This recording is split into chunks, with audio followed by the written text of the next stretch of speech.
Hello, welcome to Priya Career Institute's English class.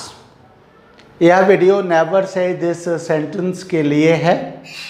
इस video में usually बच्चों के द्वारा गलत बोले जाने वाले 4 और 5 सेंटेंसेस हम लेते हैं और उनमें क्या मिस्टेक्स हैं और उनको क्यों नहीं बोला जाना चाहिए या उन्हें उस स्वरूप में या रूप में क्यों नहीं बोला जाना चाहिए या उस फॉर्म में क्यों नहीं बोला जाना चाहिए, इस विषय पर हम डिस्कस करते हैं और उसके बाद सही सेंटेंसेस को हम तय करते हैं कि आज के बाद हम वे सही सेंटेंसेस हम यूज़ करेंगे। आज का पहला sentence, the first sentence is here, meet Ashok, he is my older और एल्डर ब्रदर। ये पहले 2 सेंटेंसेस में लिखा करता था, 2 सेंटेंसेस की जगह अब मैंने एक ही सेंटेंस में उन 2 शब्दों को ले लिया है जिनकी वजह से सेंटेंस में प्रॉब्लम हुआ करती थी। तो meet Ashok, he is my older और एल्डर ब्रदर। यहाँ पर हमको ओल्डर ब्रदर यूज़ नहीं करना चाहिए, इंस्टेड ऑफ ओल्डर ब्रदर हमको यूज़ करना चाहिए he is my elder brother. तो अगर ब्रदर के साथ हम एल्डर वर्ड यूज़ करेंगे that will be the right use of elder. Meet Ashok, he is my elder brother. Elder हमको इसलिए यूज़ करना चाहिए, वैसे तो मीनिंग दोनों का यही है, ओल्डर और एल्डर दोनों का मतलब एक ही, बड़ा, उम्र में बड़ा, यही मीनिंग है। लेकिन ओल्डर यहाँ पर देखिए, use Elder before a noun, यानी कि एल्डर का यूज़ हमको नाउन से पहले करना चाहिए, जिस तरह से एल्डर ब्रदर से पहले एल्डर आया है। एंड और ओल्डर और oldest after a connecting verb, यानी कि ओल्डर और ओल्डेस्ट का यूज़ हमको कनेक्टिंग वर्ब के बाद करना चाहिए एज अ प्रेडिकेटिव एडजेक्टिव। तो प्रेडिकेटिव एडजेक्टिव क्या होता है? जब किसी एडजेक्टिव को इज ए मार यानी कनेक्टिंग वर्ब के बाद जब किसी एडजेक्टिव को यूज़ किया जाता है तब हम उसको प्रेडिकेटिव एडजेक्टिव कहते हैं, यानी वर्ब के बाद का जो सेंटेंस का पार्ट होता है वह प्रेडिकेटिव पार्ट होता है, तो इसीलिए हम इसको प्रेडिकेटिव एडजेक्टिव कहते हैं। तो प्रेडिकेटिव एडजेक्टिव की तरह ओल्ड या ओल्डर का यूज़ किया जाना चाहिए, वह नाउन से पहले नहीं उसका यूज़ किया जाना चाहिए। यह डिफरेंस है इनके यूज़ में, यह ध्यान रखना चाहिए। जैसे Sunil is older than me, Sunil is older than me, इस सेंटेंस में older has come after is is the connecting verb here. Then हमारा next word है, next word is my brother-in-laws, my brother-in-laws or brothers-in-law are coming for dinner tonight. My brother-in-laws / brothers-in-law are coming for dinner tonight. तो इसमें कौन सा सही है? इनको हम यूजुअली कंपाउंड नाउन्स कहते हैं।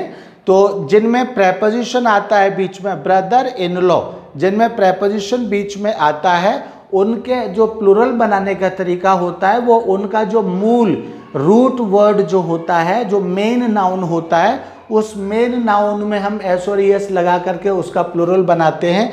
तो इसलिए brothers in law is the right use. हमको इसका प्लुरल ब्रदर इन लॉज नहीं बनाना चाहिए बल्कि ब्रदर्स इन लॉ बनाना चाहिए। इसी तरह से fathers in law, mothers in law होगा, ना कि फादर इन लॉज या मदर इन लॉज होगा।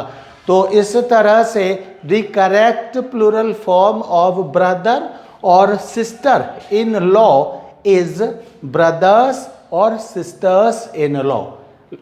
लॉ के साथ में एस और एस नहीं लगाएंगे बल्कि ब्रदर और सिस्टर के साथ में ब्रदर्स और सिस्टर्स इन लॉ, इस तरह से इनका हम प्लुरल बनाते हैं। So this is the difference, and इसलिए brother in laws is the wrong use and brothers in law is the right use. And इस तरह से सही सेंटेंस हो जाता है, my brothers in law are coming for dinner tonight.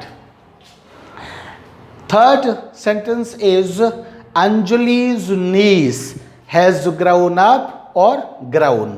She is taller than Anjali now. Anjali's niece has grown up or grown. She is taller than Anjali now. तो यहाँ पर देखिए सेकंड सेंटेंस जब हम पढ़ते हैं she is taller than Anjali now, तो इसका मतलब है कि इसमें कहीं इंडिकेशन है कि उसकी नीस की, अंजलिज नीस, नीस मतलब ब्रदर्स डॉटर, नीस का मतलब ब्रदर्स डॉटर।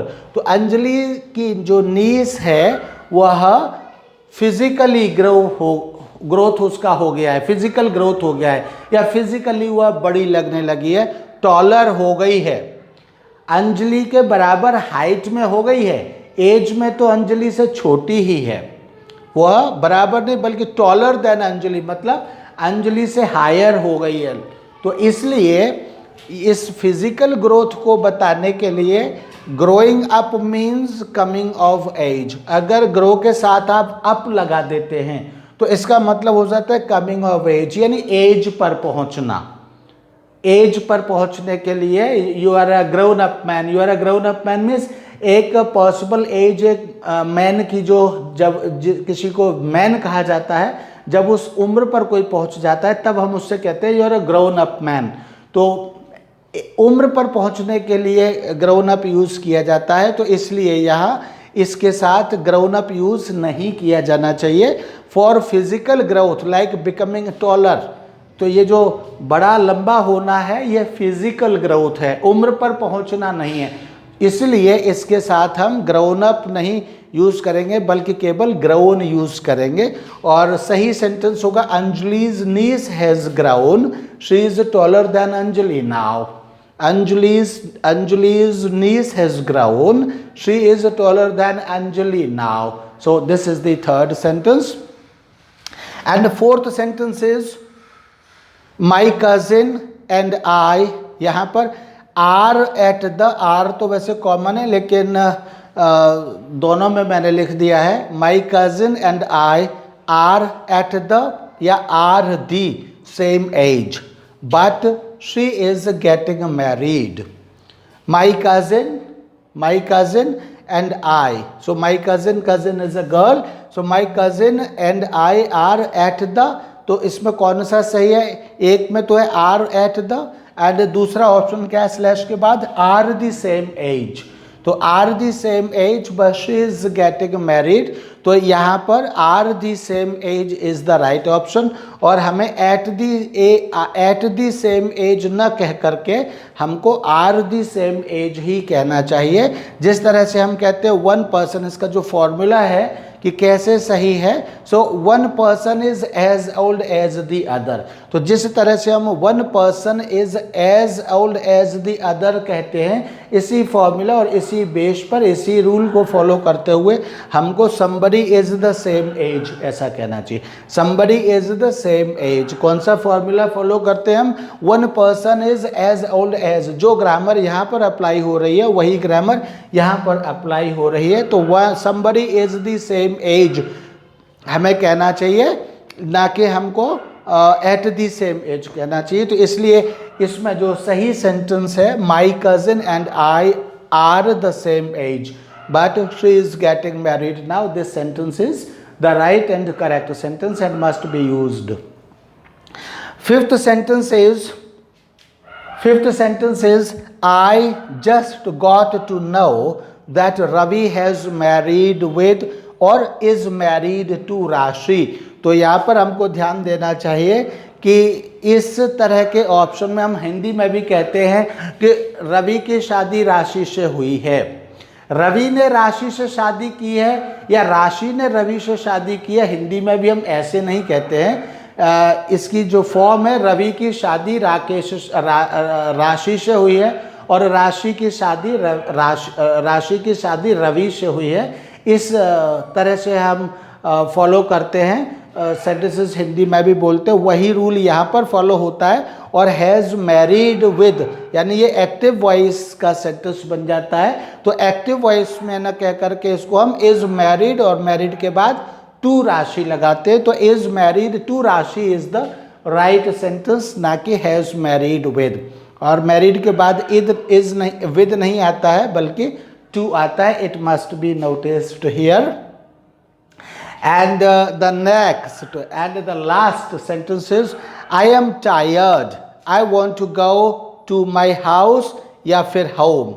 तो I am tired, I want to go to my house और होम, दो ऑप्शन है यहाँ पर। तो दो में से हमारा कौन सा सही है? Home is the right option here. यहाँ मैंने दूसरे पेन से लिख दिया है, तो ये my house is wrong and home is the right option. House का मतलब सिर्फ और सिर्फ बिल्डिंग से होता है और होम का मतलब हमारा इमोशनल टच होता है। होम एक कमरे में भी हो सकता है और पूरा का पूरा बंगला भी होम हो सकता है एंड पूरा का पूरा देश भी होम हो सकता है। एक तो यह बात है। तो दूसरी बात है कि होम एडवर्ब होता है एंड हाउस नाउन होता है। तो हमको यहाँ गो के बाद एडवर्ब की आवश्यकता है, ना कि हमको नाउन की आवश्यकता है, एडवर्ब की आवश्यकता है। तीसरी बात है कि होम जो होता है वह हमारे फैमिली के रहने की जगह, मीन्स हाउस, उसके बाद फिर रहने का जो फीलिंग है, अपनापन है, और जहाँ हमारा फैमिली रहता है उसको हम होम कहते हैं। तो इसलिए एक शहर में मकान तो बहुत सारे हो सकते हैं, लेकिन होम एक ही होता है हमारा। दूसरा हाउस दूसरे व्यक्ति का होम हो सकता है, लेकिन हमारा एक ही होम होता है। और मकान बहुत सारे होते हैं। इसी तरह एक व्यक्ति एक मकान का मालिक हो सकता है, 5 मकान का मालिक हो सकता है, लेकिन 5 मकान या 10 मकान का मालिक होते हुए भी उसका घर सिर्फ एक ही होता है। अर्थात होम जो होता है वो घर का ट्रांसलेशन होता है एंड हाउस जो होता है वह सिर्फ मकान और बिल्डिंग का ट्रांसलेशन होता है। तो यहाँ पर इसलिए हमको होम कहना चाहिए, रहने की जगह कहना चाहिए। जहाँ हम रहते हैं उसको हम होम कहते हैं, जहाँ हमारा फैमिली रहता है उसको हम होम कहते हैं। इसलिए ये this home use is right and my house is not the correct use. So I am tired, I want to go home, ये this is the right use and this is the right sentence. Thank you, that's all for the program never say this sentence. इस program के लिए आज, इस programme में आज के लिए इतना ही, और दूसरे 5 या 6 सेंटेंसेस को लेकर कल दोबारा से आपके सामने या आपके लिए मटेरियल ये लेकर आएंगे। Thank you, that's all for today. Have a great learning and gain great knowledge. Thank you.